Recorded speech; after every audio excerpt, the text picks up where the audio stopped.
So it seems to me as though the people that voted for the Win Party, it seems as though they're going to be in for a rocky ride.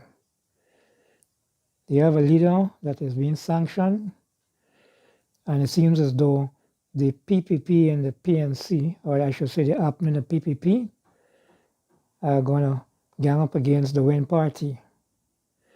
So I was looking at the entire voting process for Region 4 in today's RDC elections, where the PPP got both the chairmanship and the vice chairmanship. As I was looking at the process, I was reading the comments. Some people were saying that the opposition parties need to come together as one against the PPP. Others were saying, as the returning officers announcing about how many votes were spoiled, some were saying it seems as though the Win Party they were spoiling their votes as so as to give the PPP an opportunity to get the chairmanship. But as the hours tick down, it has now come to light. And I have a video here of the Win leader speaking in Linden. It has now come to light that when the Win Party realized in Regions 8 and Region 10, the PPP and the Apnu coming together or colluding to keep the Win Party out, that is when the leader decided, you know what, instructed his people not to vote in Region 4 RDC. That is now coming to light. So a lot of us were making assumptions and making comments. The Win Party won Region 8. And if I could recall, they had 7 seats, PPP 7, I believe, and the PNC 1 vote. So I think it ended up being 8 against 7.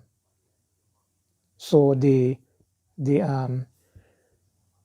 PPP were able to get the chairmanship of Region 8, and the Apnu were able to get the vice chairmanship, despite the Win Party winning Region 8.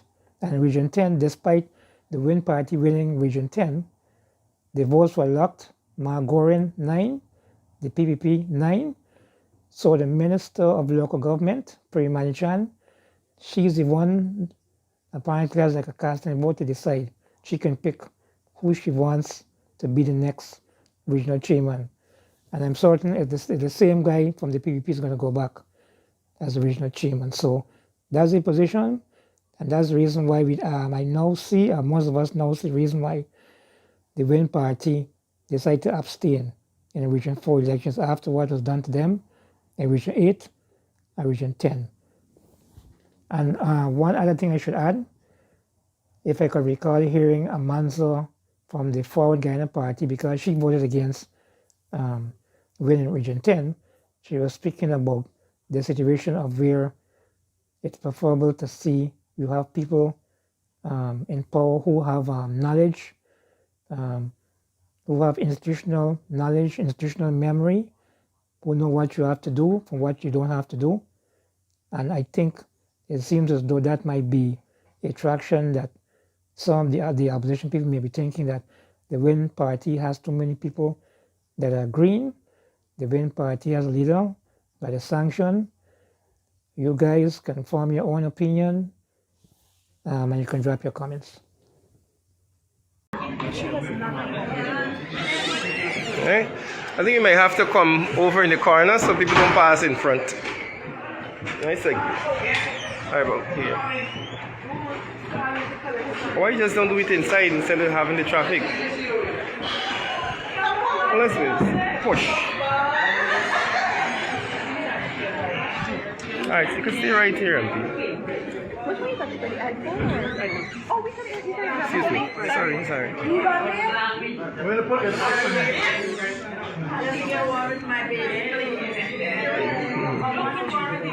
yeah. Let me beat those. Yeah, come true. No problem. MP can come in the corner. Alright.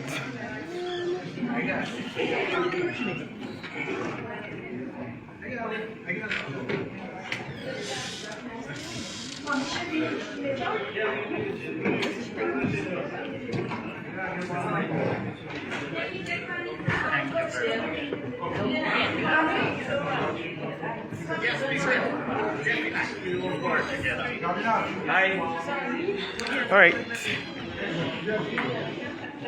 We have MP Amanza Walton Desir. MP we just concluded the elections here at RDC 4. I know Ford Guyana Movement had one councillor in his. Your thoughts on the results and what played out today, starting from the beginning and the call for a secret ballot. Your thoughts? I'll start by saying I'm deeply disappointed that the clerk of the council opted to impose a secret ballot. You know that usually that is to a vote for councillors themselves to decide. I believe that in the essence of democracy, particularly in the context of elected officials, they do not come here of their own free will and volition. They are elected by people to represent them. And so we have to be mindful of that, so that if you are elected to serve the people, you must be able to confidently stand and say who you voted for. So I disagree with secret ballot, because you're here because of the votes of people. People represent people as you do elect to represent them.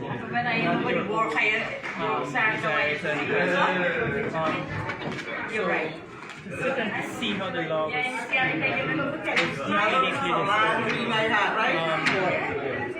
for us, we should by very objective criteria. We believe that, as Article 13 of the Constitution says, Guyana, the purpose of our political system is to be an inclusionary democracy, and we're of the view that the government is already involved in the management of the regions via the REO, and we looked at the criteria of experience of those who had the relevant experience, you know, in terms of our votes in Region 4 and in Region 10. Particularly institutional experience. I want to be clear about that.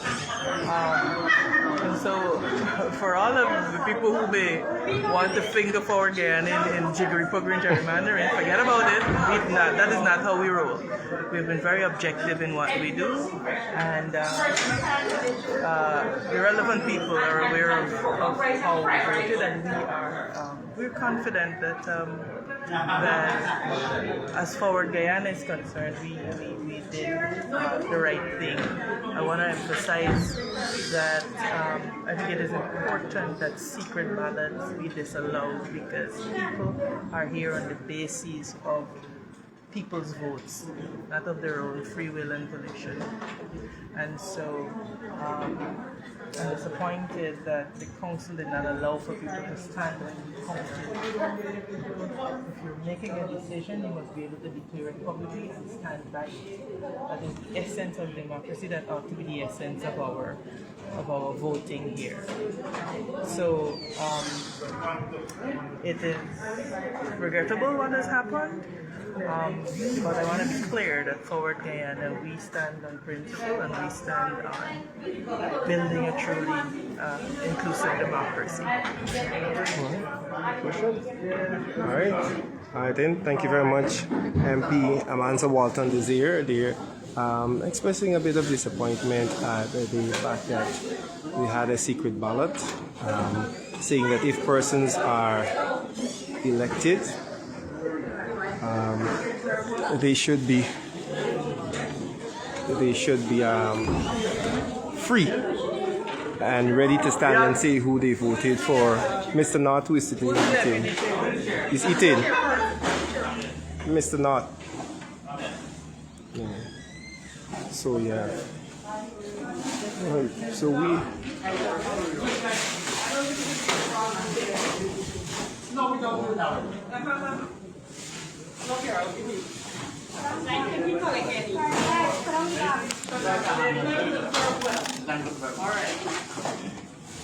Mr. Nath, you'll be louder this year. You're louder this next 5 years. You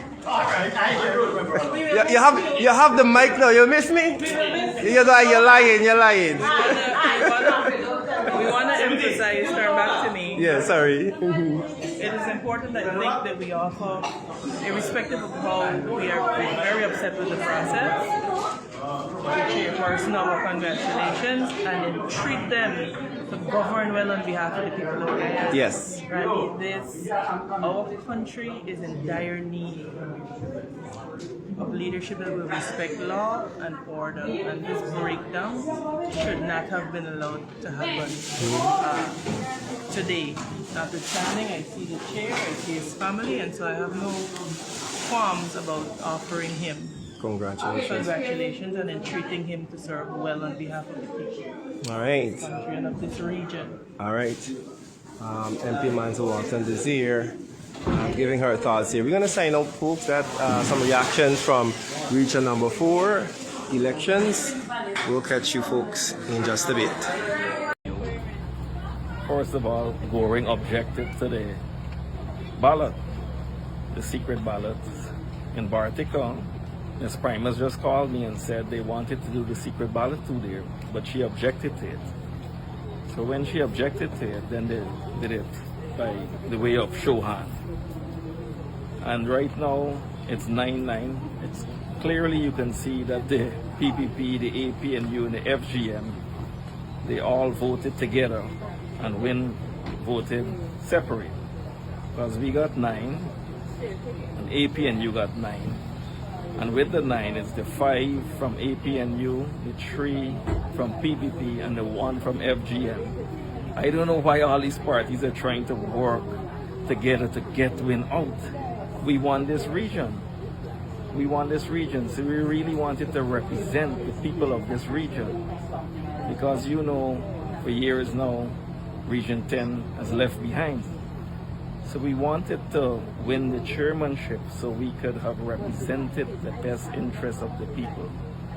But I think now the Minister of Local Government, Ms. Manik-Chan, she got to make the pick between Mark Goring from WIN and Dominic from APNU.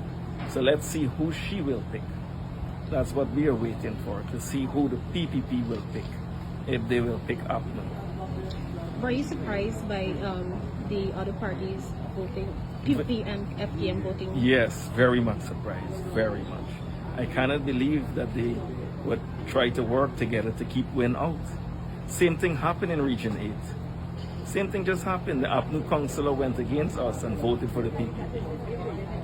So PPP won the chairmanship in Region 8 because we had 7 seats. PPP got 7 and Apnu got 1. So they just called me and told me that the Apnu councillor went and voted for the PPP. So it looks like they are in talks. You can clearly see it. But let's wait and see what the Minister of Local Government, who she will pick. Are you optimistic that she would vote for WIN, given that WIN won this region? I don't think she will give it to WIN. You can see how everything is unfolding, what happened in Bartica. But we won the chairmanship in Bartica because we had extra seats there. So let's see what the Minister of Local Government, her decision is. But I know she will go with the APN because they want to keep WIN out. They know that WIN, no matter which government it is, WIN will hold all of them accountable. They know that, so they want to keep WIN out of this picture. But I hope the people of Region 10 and Georgetown and all the regions can see clearly what is going on. The PPP and APNU and FGM, they are working together to keep WIN out. So what would you say to the people of Region 10 who voted for? The people of Region 10 voted for WIN. We got 10,000 votes in Region 10. 5,000 APNU got and PPP 4,000. Clearly show that they don't want none of these two parties, you know, that exist in 70 and 60 years. They don't want them. They wanted us. And we know that this elections, it wasn't free and fair too. Because we get far more than 16 seats. It wasn't free and fair. And you can see how everything went on here. The REO came here well planned. Everything was well planned. But you should have stood up and said you're not agreeing to the secret ballots, Mr. Goring.